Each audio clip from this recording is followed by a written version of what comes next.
Don't look at my butt. Hi guys, how's it going, eh? Todd, the cheap drums guy.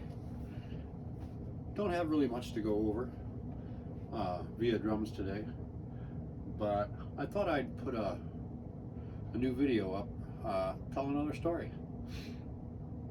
You know, I love the drums so much. It's not hard to motivate myself to try and learn something new, or just to have some fun. I mean, that's what it's all about, for me at least, because I'm just a hobbyist at it. And when I was in the military, sometimes being a soldier or even playing soldier is quite motivational. The Army has a word, it's called hooah. You know, it's, you ready to do that? Hooah, let's do it. You know, kind of false bravado. Marines have the hoorah and all that crap, but the Army had its hooah. And a lot of the time you spend in the military, it's just boring and mundane, and even like combat, 99% of the time it's complete and utter boredom, filled with 1% of action and excitement. But and when you actually get to do cool stuff, you know, you really get excited and you really get motivated into it. And in my 4th duty station, I was at Fort Hood, then I went to Germany, and then back to Fort Hood again, and then I got orders once again to go overseas. And this time it found me in the 44th Engineer Battalion, 2nd Infantry Division, in Camp House, South Korea. And that's north of Seoul, just south of the DMZ, up in what we call the Western Corridor. And our camp, which was on a hilltop, or we called it a mountain, was within mortar range of North Korea. Man, from the top of the hill or mountain, you could see North Korea. So it was, tensions could be a little high sometimes there, especially when there was an alert and the siren went off. But we had to go to the field quite a bit, and one area we went to was up at called MPRC. It was a tank gunnery range, and you had the other weapon ranges there. And just outside of that was a staging area that we would set up camp. It was called the soccer field, and it literally was just that. You cross over this little bridge over the river, and here was a big dirt soccer field at the base of this ridge line, real tall ridge line, thickly wooded with trees. It was just dirt and the goalpost set up, and there was enough room to set up all our tanks and armored personnel carriers. And this, when we were there this time, it was right at the tail end of the monsoon season. And oh my God, it's kind of hard to describe the monsoon season. It's just a constant thunderstorm, a barrage of rain. Great big fat raindrops. It was very warm though, but it was just solid rain all the time. On the 2nd day of monsoon season, you didn't even wear your wet weather gear because it wasn't going to matter anyways.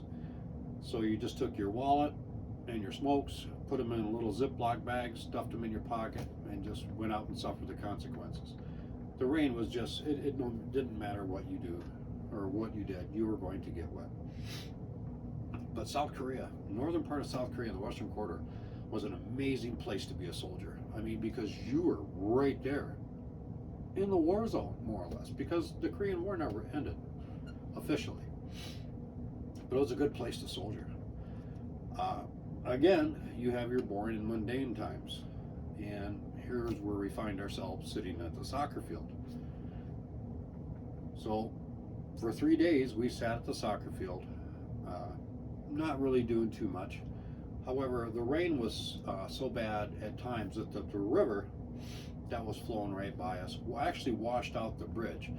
Well, it wasn't really a bridge, but what it consisted of was 2 large 8-foot in diameter concrete pipes next to each other, covered in gravel and dirt mix over top, and it did wash out of that. And so we had to take our CV, raise the crane up, and actually move these culverts out of the way, and we actually laid an AVLB bridge over top so people could be able to cross the river and get to the range on the other side of the mountain. So again, we've been sitting there for about 3 days, and we bored off our ass, to tell you the truth.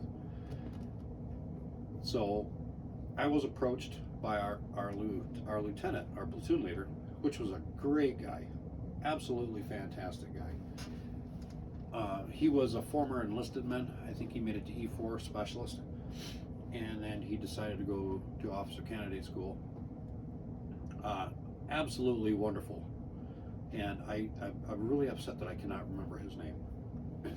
But he approached me and he said, Sergeant Thomas, our line squads, our engineer squads are going to go out and practice a road obstacle on the other side of the ridge down in the valley down there, and I want to throw in some opposing forces.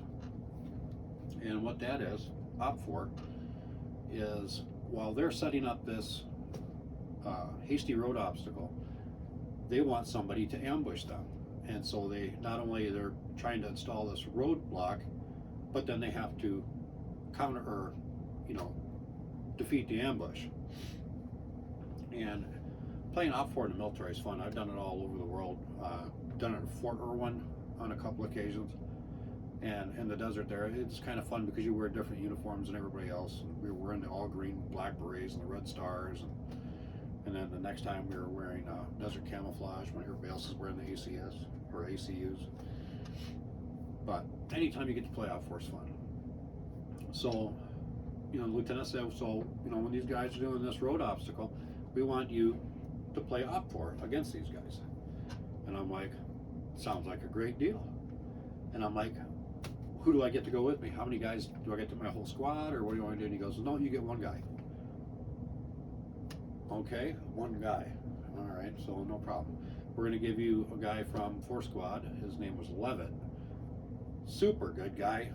He was just like me. He was highly motivated at the time and loved being a grunt out there in the woods. And he was also the guy carrying our M60 machine gun, which we call Chattanooga because of the sound. Sounded like an old steam locomotive. Love that M60. So it was just going to be Levitt and I. I'm like, all right, the less the merrier. Less I got to worry about, less I got to take care of. And I'm like, well, when do we leave? He goes, well, the line squads are starting their obstacle stuff tomorrow morning, so you're gonna have to leave tonight. And I thought that was kind of odd, why leave so early? But he goes, get all your stuff together, take all your stuff with you, and since it was so warm out during the monsoon season, all we had was our large Alice packs, they called them.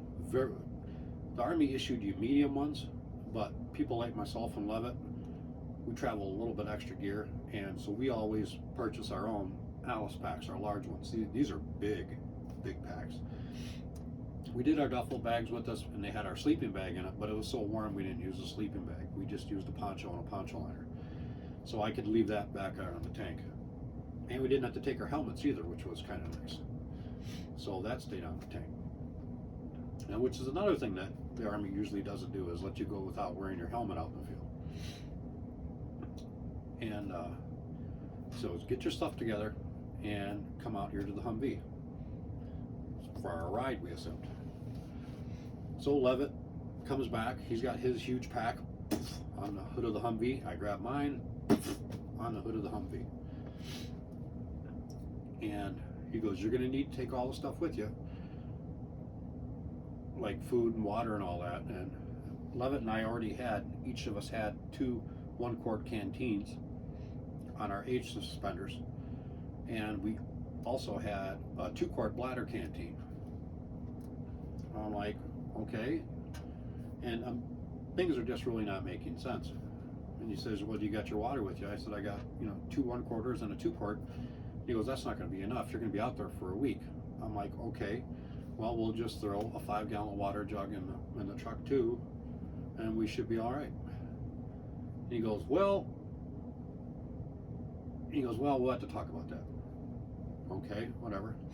And he goes, you're going to need to pack your food out too. And I said, I've got 5 days of rations in my pack already. And he goes, well, like I said, you're going to be out there for the week, so you might want to take more. And my pack was about 80, 90 pounds already. Same with Levitt's. I mean, they were quite weighty. And I'm like, I really don't have the room. And he goes, well, you're going to have to strap it to your pack somehow. And I'm like, well, what's going on, sir? You know, we're going to get a ride up there. I assume you're going to, because if you look to where we were sitting on the soccer field, there's a road that goes up over the ridge. The ridge is quite tall. And supposedly this area was, when they filmed the opening sequences of the movie MASH, Mobile Army Surgical Hospital, supposedly they filmed some of that from the ridge of the choppers going through this valley that we were stationed at where the soccer field was. And once I got up to the top there, I saw, well, God, that looks familiar, but so it might have been it. But and I'm like, I'm looking up the road, and it winds up the road up the ridge, then it cuts back up. I mean, it's quite a distance up there. It's a heck of a hump it's going to be. And I'm like, sir, well, are you going to give us a ride up there? And he goes, no, I got to leave for a meeting. I'm like, is anybody going to give us a ride? I mean, you know, this is several miles, you know, up this ridge and then back down the other side through that valley. And he goes, you're going to use your LPCs. And what an LPC is a leather personnel carrier, i.e. your boots, or in our case, jungle boots. They were the best ones to have in this kind of weather. And I'm like, so, okay, we're humping it. I'm like, great. And I didn't expect that. So, Levitt and I now had to figure out how we were going to take our 80 or 90 pound packs already, a 5-gallon jug of water, which is about 45 pounds, and a full case of MREs, and 1,000 rounds of blank ammunition for the M60 machine gun. I'm like, oh boy, this is going to be fun. So he goes, you know, find what you need in the Humvee and to help you secure all this stuff. So we loot his Humvee of all these straps, and luckily the Alice packs had a nice frame that we sit on with all like little loops and stuff like that where you could strap stuff to it. And since Levitt was already carrying an M60 machine gun, which weighs just by itself 23 pounds, you know, compared to what I was going to carry. I was issued an M9 Beretta pistol, and my lieutenant graciously offered to trade my Beretta for his M16A2. So I'm only carrying a 6-7 pound rifle, you know. Levitt's got to carry a 23 pound machine gun, so I opted to carry the water jug because he was going to be carrying more weight already, and he would carry the MREs. And then as far as his ammunition for his M60 went, I would carry 500 rounds, he would carry 500 rounds. We just linked the belts together, wrap them around our pack, around the frame part of it, so we could secure it. And we're starting to dread the upcoming march up this hill. Going back down the other side eventually wouldn't be too bad. But again, it was the monsoon season. It was raining, and that road was nasty and muddy, and it was bound to cause some slip and falls. So we're getting all our stuff together. I got my large pack with the water jug strapped below it. Levitt's got his with his MRE case, and we got both wrapped with M60 ammunition. And then the lieutenant brings over a bunch of the smoke grenades, and I'm like, well, that's kind of fun, you know. So now we gotta. So we took we don't have any space to carry everything because everything's just completely full. So we pull the grenades out of their carrying containers because they're not going to come back. We're not going to need the carrying containers. We duct tape the pins on, and then we put on the side of the grenade, there's the spoon is what it's called. When you pull the pin, it flies off, which arms the grenade. We put those down in the strap holes and then duct taped around the bottom, so no matter what, that grenade's not going to pop out. The pin won't pull out, and neither will the spoon, so they'll be fine. And the lieutenant goes, well, you guys need to get rolling. And this was, I don't know, I think late morning when this was happening. And he said the next guys weren't actually coming until tomorrow morning. He was giving us that much time to get up and over and get situated. So He goes, well, you guys better get moving. So we turn the packs around on the Humvees, so the back of it, which is going to go against your back, is facing us. So we back up to it, stick our arms through the straps, cinch up the straps, put your waist strap on, and then try to lean forward. And on the Humvee, it doesn't look that bad, but when it's on your back, it's like, ooh, boy, that's a lot of weight. A lot of weight. It's like carrying another human being on your back. So I get up, you know, trying to get used to it. Levitt gets up, and he's got that M60 too. And we walk around a little bit in it. All right, we're getting used to it. We're getting used to it. I'll say we should be fine because we don't do this very often. We travel via track vehicles, so you know it's usually few and far between you're actually humping it with a large pack. But Lieutenant says, "Well, I got to head out, so you guys need to go because exactly I'm not really sure when it's supposed to start." Oh, I just remembered it's starting tonight. Really? So we really got to move now to be in place for when this happens, because I mean that is quite a walk up this hillside and then back down into the valley below. So in the downpour, you know, luckily we have Levitt and I buy a lot of our own gear. We've got machetes and we've got waterproof pack covers, so stuff will stay reasonably dry. So him and I head out, slogging away, and we do look quite impressive. These packs are massive with all this extra crap on it. And no one really wished us well. They just said, well, good luck. You know, we'll come police up your body later. So here we go. Him and I start trudging up the road. And the rain is not helping. The mud is not helping. Luckily, the road is solid packed enough where we don't slip and slide too much. But it's quite arduous. I mean, you're not used to carrying this much weight, especially up a very, very long incline. And I'm not exactly sure how long it took us to get up there, but it was a good part of the morning. And then once we reach the top, we look back, and you look down the valley we just came from, and everything's shrouded in fog and mist and rain.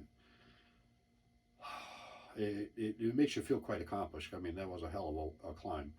But now we have to maneuver our way back down the other side, which is no problem. But there internalize another problem, because you've already messed up muscles climbing this hill.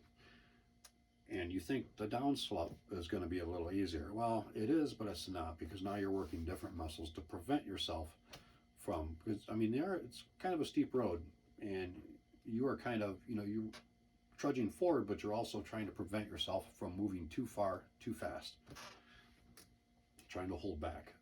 So again, we start going down the side of this valley, and this valley is beautiful. And you have your ridge that we just climbed over, and there's a series of little small ridges that come off that, and they're called spurs. And we're going to go down the valley along this road and set up on this spur. And the road's going to take a sharp bend to the right and then back around to the left, and we're going to sit right there at the intersection of the L. We're going to sit right there, and that's where we're going to be our spot. So it took us quite a while to come down the hill, and then we found our spot where they're going to do, because they did mark the area where they're going to put the obstacle in, and the obstacle they're going to put in was called a 9-wire. And this is a road obstacle. You come in, you pound your pickets, you know, your big metal, huge 5-foot metal stakes in the ground, and then you string 9 strands of concertina wire. And concertina wire is a nasty thing. Even it's like bob wire, but it's all coiled together like a big spring, and it's absolutely horrible stuff. And you don't drive a tank through this stuff. He goes, I don't care how strong you think your tank is, that concertina wire is going to tear you a new ass. I've had it rip my fenders off, get bound up in the track, take my fenders, rip the fenders completely off, and it leads to hours and hours and hours of very frustrating cutting with wire cutters to get the stuff out. So it's a very effective obstacle, especially when you got 9 rows of this crap. So they're going to come in, and what they are simulating is doing a hasty obstacle in front of an advancing enemy on this road. So they're going to whiz down here, they're going to pound in their pickets, string their concertina wire together, wire it all together, booby trap it, and then haul ass. And then right as they finish, that's when we're supposed to attack them. And they're supposed to repulse us. So we're working down the road. We come to the L, the bend, that turns off to the right. And we look up on the side of the spur, which is like, another hillside, like a little ridge going down into the valley. We find a perfect spot. And so we kind of backtrack back up the road and able to cut up the hillside, walk up the hillside that way. You don't want to walk up it straight with all this crap on it, so if you fall, you're going to get hurt. So we walk back up, and then kind of as a straight line, the very light gradient running up to our spot. So again, it is just raining cats and dogs on us. We are soaking wet. Our feet are soaking wet. Luckily, we're wearing jungle boots, and the little vents let the water out. So we get up to the spot where we're looking back, and we see the road coming down here, and it turns right there and goes around the bend. And on that side of the road, it drops down about 10 feet into a grassy field with a little river running through it. It's really swampy right in there. And then about 100 yards back is the wood line. And of course, our side of our hillside we're on is all woods. Very thick, very green, very lush. So we move up into our little spot, and luckily the only somewhat flat spot on this hill is right here. It's a little 8-foot by 8-foot area with a nice tree cover right over us. And I'm like, this is absolutely perfect. So I get out my poncho, I lay it down on the ground, because, we figured we had several hours to get ready for the first group coming down now. That, it was supposed to be the next day, but now we found out it was going to be in the afternoon. So I lay my poncho down on the ground. Levitt strings his up in the tree, and then ties off each of the corners with paracord to hold it above, so we have a little canopy above us. Get ourselves situated. We got a lot of room. M60 machine gun sitting right between us. He sprays it with oil just because of all the rain. And I was like, dude, I'm really uncomfortable because, we got sand and dirt mixed in with us, and we're soaking wet. And so we got some time. Let's dry off. So we take our tunics off, our camouflage shirts, take our boots off, and we're trying to let them dry. And just then, the rain stops. And the sun starts popping out, and it's just going to be muggy and humid. So we put our boots right there in the sun now and lay out our camouflage shit jackets. And then we even pull off our camouflage pants and lay them out to dry. So here are these two knuckleheads sitting on the side of a hilltop under a canopy in their underwear. Oh, well, it is what it is. So we decided now we'll put a brew on. So I get out my little cook stove, my little Cara cook stove, break the box open, puts hexamine tablets in there, canteen cup, water. He gets his out, and we start cooking up some coffee. Make ourselves a cup of coffee, and we're good to go. And it's a beautiful spot we're in. Now that the sun's come out, it's extremely lush and dense. It's just beautiful. So we're sitting there just sipping our coffee away. And we hear it. I'm like, that's a diesel. That sounds like a truck coming down the road. And I'm like, we were supposed to have several hours advance or time, before the first group came down, because there was 8 squads coming down on the armored personnel carriers, during the time. So it'd be day and night for each squad, for 8 days or so. And I'm like, they can't be coming already. I mean, here we are sitting in our underwear, no t-shirts on, just our boxer shorts and socks. Well, actually, we didn't even have our socks on. Just our boxers, him and I were sitting there. We're like, what the hell? And sure enough, I see something coming down the hill. So I get out my binoculars, my little mini binoculars, and I look up the hill. And I can see it's one of our armored personnel carriers, so M113A3s. And I'm like, son of a bitch. And so they're coming down the trail, huffing down the road, and then they screech to a halt right in the dirt right there. Back ramp comes down, and the guys start flooding out of their APC. I'm like, well, I'm not getting dressed. My stuff's still soaking wet. I'm not, we don't have time to get dressed. And he goes, what should we do? And I said, attack them. So this is going to be kind of interesting. So they get out, and the guys are bringing all their pickets out real quick, and they're pounding them in with their picket pounders alongside the road and alongside the hillside there. Then they start running the concertina wire out. Levitt said, well, let's get it done. So I load the M16 and, with blank ammunition. Levitt pops open the feed tray cover, takes out a belt, lifts up the cover, puts the link in, shuts it, and well, we already charged it prior to it because it fires from open bolt. And he loaded the machine gun right there, right between us, with a 100-round belt of blank ammunition. And the lieutenant said, wait until they were about finished with the obstacle before you attack them. We're like, son of a bitch. And we didn't know how this was going to go. So Levitt's sitting here, I'm sitting here, the machine gun's right here between us, and the guys in the armored personnel carrier are down there about 50 feet below us, down the hillside on the road. And I'm like, you ready? He goes, yep. And he goes, go. And so I charge the weapon, put it on burst, and he puts the M60 on fire and just starts hammering away. Pop, pop, pop, pop, pop, pop, pop. And the M16 blanks sound kind of ridiculous. Pop, pop, pop, pop, pop, pop, pop, little pluffs. But the M60 with blanks is freaking loud. I mean, it's... And you hear it echo through this whole valley.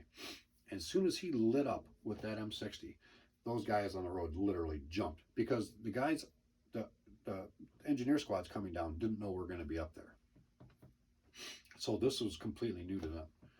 And some of them, you know, the poor Korean soldiers that are attached to us, they were really freaking out because they didn't know if it was North Korea or what. So, but it was a little bit of chaos. But so as we were sitting there firing, they're trying to re-engage us with blank ammunition, and then all of a sudden, two guys come right up on either side of us. So two guys in flank behind us and came up to us. And then, so we stopped firing, and they're like, had I not known what was going on, just appearing on the side of this hilltop and seeing you guys under this canopy in your underwear together kind of leads one to suspect some wrongdoings here. But I understand by seeing your stuff all wet, you know, I see what's going on. But so that was kind of embarrassing, but it was kind of funny. And we offered, you know, see if they wanted any coffee. The commander of the track walked up and actually got some coffee from us, and he thought it was kind of funny. So we were sitting there, and you know, they pack up the stuff, they take the obstacle back down, get in the track, turn it around, and go back up the hillside. And that's what we continued to do for the next week. And oh my God, it was just so fun. It's just because you're operating off by yourself. It was just me. I was a sergeant at the time and a specialist. Levitt was.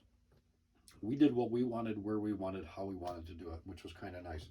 To how we thought would be the best training. The more you sweat in training, the less you bleed in combat. So we always made sure that every time our ambush was different. We'd be right here, you know, where we were before, right at that bend in the road. Next time it would be up a little higher up the hillside. Next time we'd be over on the other side, or a time again after that, we're on the other side of that field, across the water obstacle in that wood line over there. And even in one instance, we were right next to them on the road, where the road bank went around and it dropped off like 10 feet. It was, like I said, it was all real thick, lush vegetation.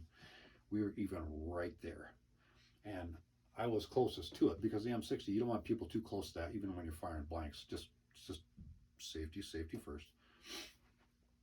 So I'm sitting here on the side of that hillside, and one of the little Katusas, the Korean soldiers that are attached to us, is right there, right next to me. I could reach out and grab his leg as he's pounding pickets down to hold this wire. And we had our faces all done up, and we had green bandanas on our head. We were all gillied up quite a bit. I mean, it was just like we were like predators. As soon as we got up, the whole jungle came alive. And I'm sitting there, facing the wet grass, and just as we figured, because we couldn't really actually see them too well, just when we figured that they were ready, almost done with the obstacle, that's when we attacked him. We were right there. And we had done up our face camouflage. Majority of our face was black, except we made a green skull, green and tan skulls on her face. And when you got up, it looked like this skeleton. And it kind of spooked the Korean soldiers, which were kind of jittery sometimes, just because their whole country's been under threat for war for a long time. But they were wonderful soldiers. Oh my, I love the Katusas. They were awesome. But we got up and right there in their face, and they're like, holy crap. And then our guys would come back, and then there'd be mock fighting. You know, guys would jump on, dog pile on you just to have a little fun with it. But it turned out pretty good for that whole time. And I do have a picture of it that I got to show you. I tried to look for it this morning. Next girlfriend and my next duty station after that got one of the pictures of me during this event that Levitt took. And we were on the other side in that wood line. And he was looking through the grass, and there was a split in the grass right there. And the grass was like this. And then you see me standing there with all my hua gear on. You know, I got all my combat gear, rifle. The rifle's got green tape around it to camouflage it. I got face paint on, the bandana, and all this crap. I mean, it looked pretty cool. And my girlfriend at the time at my next duty station was lucky enough to have that frame for me. And I have no idea where it's at presently. But I'll have to find that picture one time. But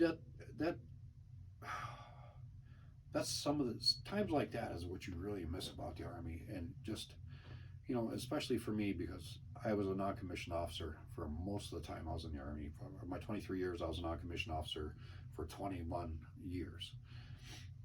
So I got a little bit of leverage doing things my way, and stuff like that really brings out the motivation in you and makes you really want to be a soldier. And, you know, did that event that we have, did it help train these guys? I don't know if it did or not, but we all had fun doing it. It ate up a lot of time. And it taught us something about it. It was Lev and I, and it was kind of nice on the hillside. We survived by ourselves. You know, we had to clean our stuff, you know, keep everything clean, kept fed, you know, had to go through sleep cycles and eating cycles. So we were never doing the same thing at the same time. You know, one person ate, the other person was watching, because you didn't know when the next squad was coming down. You even had the headquarters people come down and try it. So you never knew when it was coming. So someone always had to stay alert, especially if you're going to take a nap too. One guy could take a nap, the other guy stayed alert and stayed to watch. But that's my story about being hua in South Korea. And I'll tell you one thing, out of all my duty stations, I really, really miss Korea. Because if you want to be a soldier, Korea was the place to be a soldier. I mean, there was always, not so much just because always the threat of North Korea right there, but it seemed like your training events got a little bit better. And it really is a bright spot in my Army career. And I will always miss it till the day I die. And anyways, I'm Todd, the cheap drums guy. Not doing too much drumming stuff yet, because what's her face is still asleep upstairs. But you people have a great weekend, and I hope you had a great Thanksgiving. And I'll talk at you later.